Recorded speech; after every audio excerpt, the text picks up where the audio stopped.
Higit 20 pamilya ang nawalan ng tirahan matapos gumuho ang pader sa Valenzuela City. Si Bien Manalo sa report.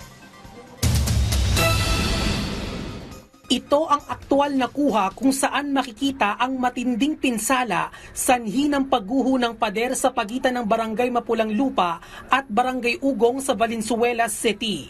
Pumanaw na ang senior citizen na naiulat na nasugatan sa insidente na nagtamo ng mga galos at bali sa iba't ibang bahagi ng katawan. 8 bahay ang nasira habang 27 pamilya o mahigit 100 individual ang apektado sa naturang pagguho.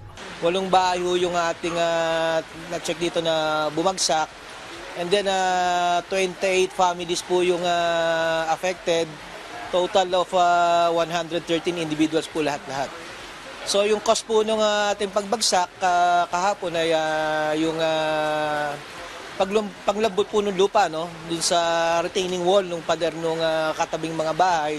So nung bumagsak po yung ating retaining wall dun sa site, dun sa may area, kasama hong bumagsak yung mga kabahayan. Ano? Ito ang S. Feliciano Street, ang pagitan ng Barangay Mapulang Lupa at Barangay Ugong sa Valenzuela City kung saan nangyari ang pagguho ng pader bandang alas 9 ng umaga kahapon.